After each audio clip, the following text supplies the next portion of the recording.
Preparing for a trip can be difficult. Packing, planning, and paying can be a struggle. So here are 5 tips you should know before your airplane trip. Put your luggage above you or in front of you. When your airplane lands, your luggage will be right above you and easy to get.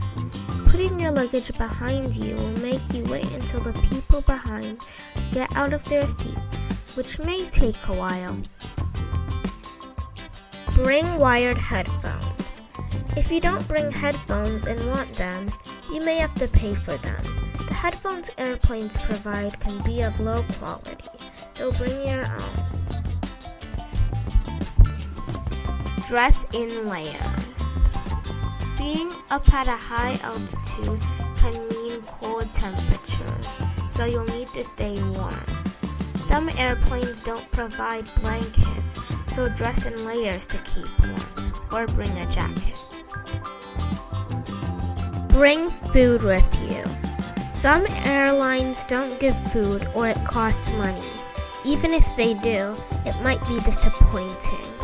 You can buy food at the airport after the security checkpoint and you'll be fine.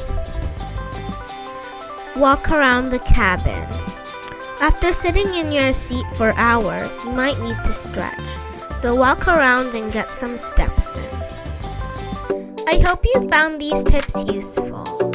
Subscribe if you like the video, and remember, learn, travel,